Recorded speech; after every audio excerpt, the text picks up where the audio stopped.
سلام بیننده گرامی، به برنامه خبری و تحلیلی اخباری آزادی خوش آمدید. من مومین احمدی هستم. سرخط خبرهای برنامه برای روز 15 مارس. انتخابات پرزیدنتی در روسیه بسیاری ها این معرکه را صحنه‌سازی می‌نامند و میگویند ولادیمیر پوتین باز خودش را پیروز اعلان می‌کند. بحث معمول میان مشتری و خریدار در تاجیکستان.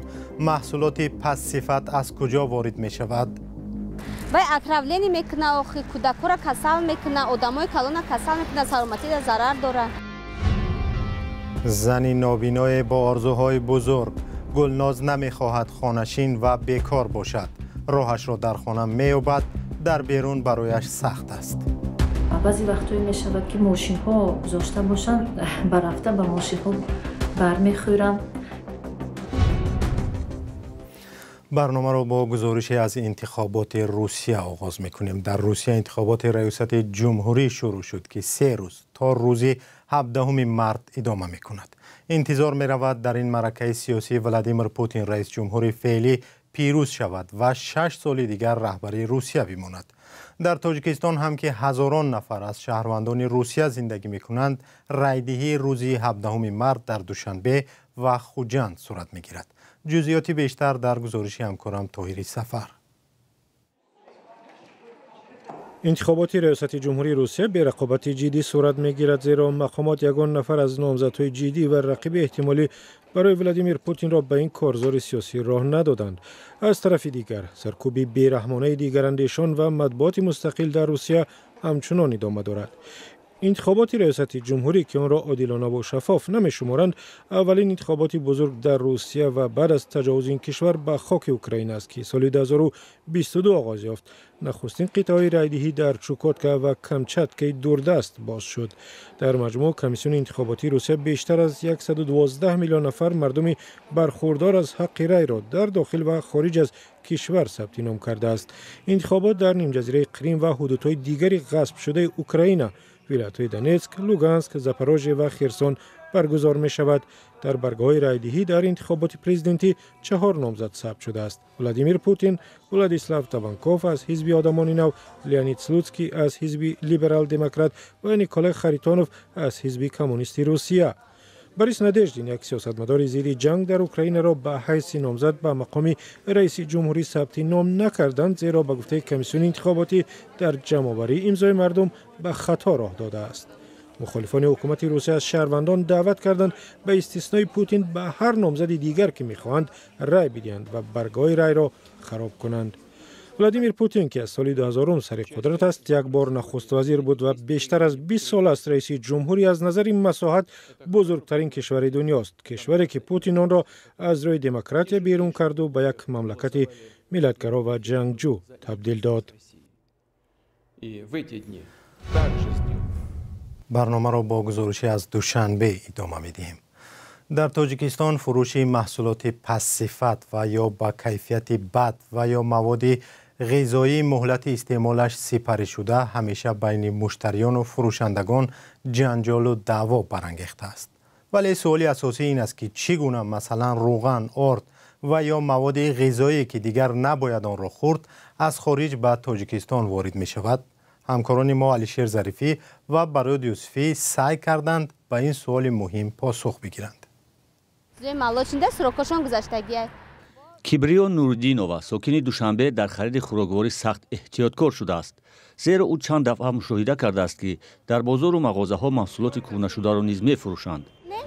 بالاشون نکلیدکاشون عوض کردگیند، چیزایی دیرتر گذشتگی را موندگیند، چیزهایی که با مثلا 2-3 روز دیگه موندگی همون چیزها را موندگی. بسیار ترگی در مالوچین هم خیلی چیزا رو پرو میشه و اتراولینی میکنه، آخی کودکو را کسل میکنه، آدمای کلان را کسل میکنه، سلامتی را ضرر داره. بیشتر محصولات نیاز اولیه در تاجیکستان وارداتی است. با اطلاع کمیته امنیت عضوقواری میان کشورهای وارد کننده سال گذشته از همه بیشتر از روسیه محصولات پس صفت وارد شده است. 160,201 کیلوگرم میوه و سبزه و 15,000 تن پولیزیوی همچون محصولات بی صفت و خطرناک معین کرده شده، از فروش باز داشته منع شده و نیست نابود کرده شده. дар соли гузашта дар марзи тоҷикистон наздики 40 тонна панир ва 60 тонна картошкаи бесифат ки аз Русия ва 21 тонна мандарин аз Эрон ворид мешуд, ошкор ва паст гардонида шуд. дар ин муддат барои ворид кардани маҳсулоти пастсифат 128 соҳибкор ҷарима шуданд ва зидди чанд нафари дигар тафтиши ҷиноӣ сар шудааст.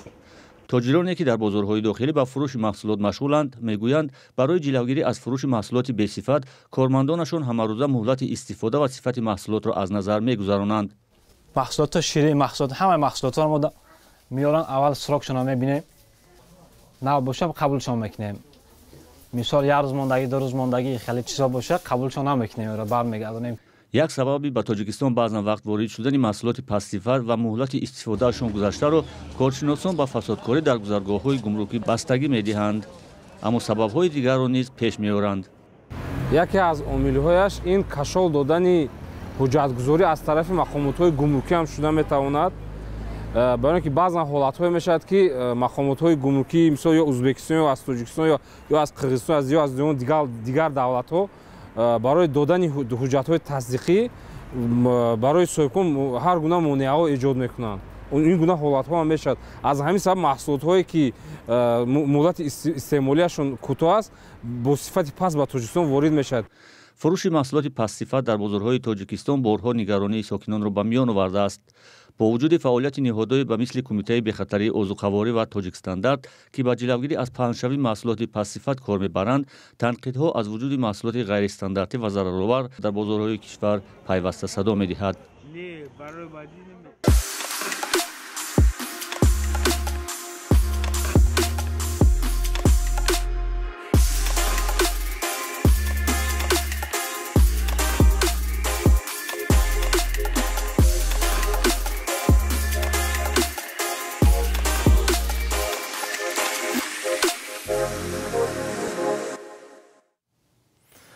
در ناحیه شهر توس زنی نابینای تنها زندگی میکند که آرزوی ساده ولی مهمی دارد.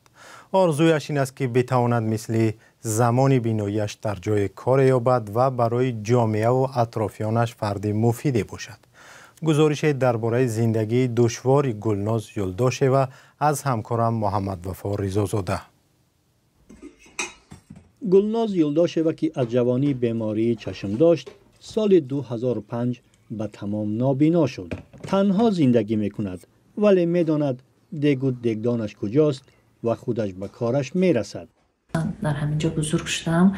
برای من اینجا کمتر راه رفتنم آسان‌تر است. بعضی وقتایی میشود که ماشین ها گذاشته باشن، برفته به ماشین ها برمیخورم.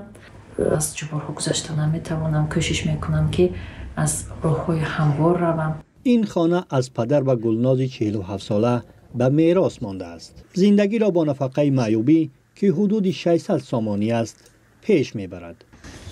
بافته میتوانم، نسکی جوراب ها میبافم.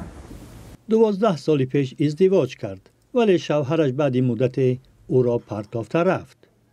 میگوید شوهرش با هدف فروختن حولی و با دست آوردن پول با او ازدواج کرده است. با این وجود خوشبین است که روز زن خوشبخت می شود و این انگیزه او را به آینده دلگرم می سازد. همین گونه آرزو دارم که در مابین جامعه باشم و مثلا با جامعه این طرف این سمت و اون سمت رفته مثلا با آدم ها و آخرام صحبت کنم. 20 سال آخر است که من در همین 4 دیوار نشستم. گلناز وقت بینا بود در لیسه کسبی تکنیکی و چند مدت در اداره ثبت اسناد شهروندی زادگاهش ناحیه شهری توس کار کرده است. از همان دشوارش همین که تنهایی عذاب می‌دهد. بعدا من میخواستم کار کنم، میخواهم برای خودم و برای جامعه فایده بیارم. میخواهم که دانش و مهارت خودم رو استفاده کنم.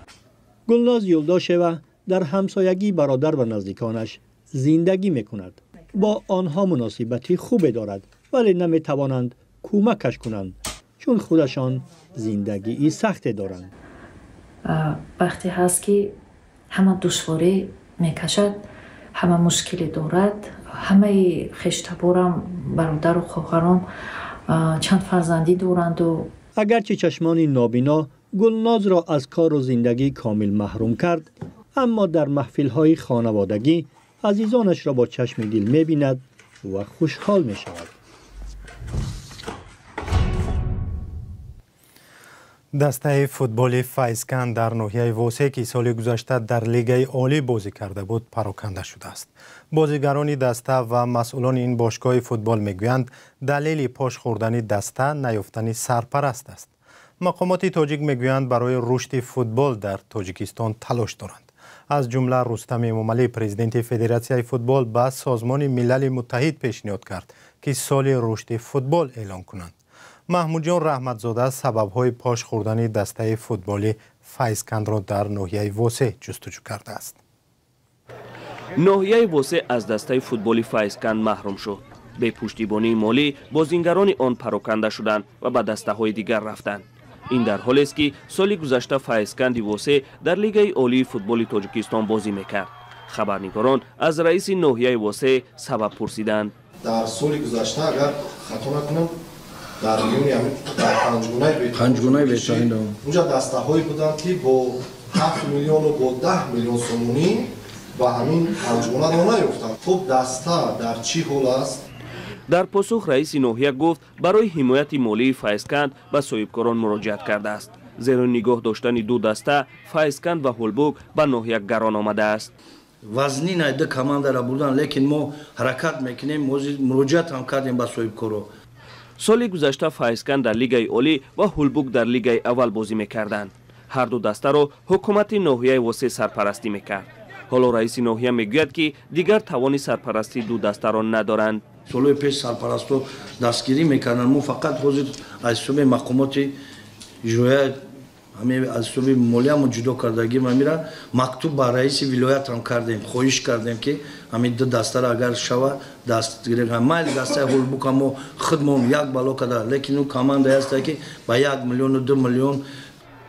مدیر دسته فایزکن از صحبت در این باره خودداری نمود، ولی معلوم شده است که این دسته برای ماندن در لیگ عالی بودجه 4 میلیون و 600 هزار سومانی را به حکومت واسه پیشنهاد کرده است و حکومت گفته است توان پرداخت چنین پول را ندارد.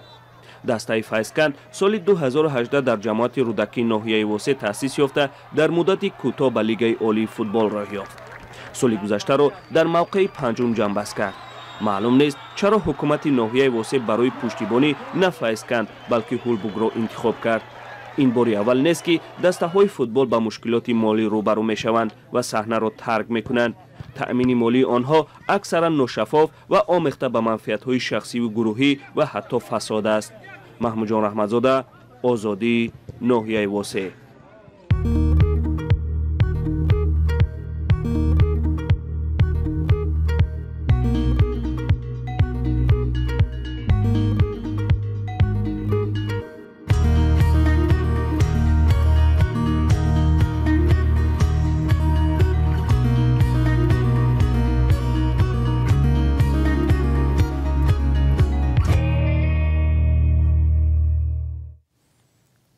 نمایندگان تاجیکستان و قرقیزستان در ولایت بادکن جمع آمده راههای پیشگیری از درگیری و مسئله وابسته به کشت و کار در منطقه‌های مرزی را بررسی کردند.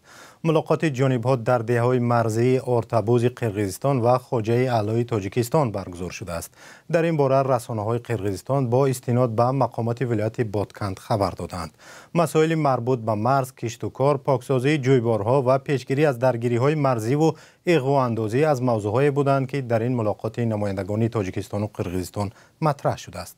تاجیکستان و قرقیزستان زیاده از 900 کیلومتر سرحد دارند ولی بخشی از آن تعیین و نشانه‌گذاری نشده است. مردم دو سوی مرز بارها برای آب و زمین و چراگاه با هم جنگ و مناقشه کردند و همیشه یکدیگر را در سر زدن حادثه‌ها گناهکار می‌کنند. در سامانه رادیو آزادی با نام azadi.org و صفحه‌های ما در فیسبوک و تلگرام، شبکه ایکس و اینستاگرام، یوتیوب و تیک تاک و ادنکلسنی که خبرهای نوی ما را بخوانید. خدا نگهدار تا برنامه‌های دیگر.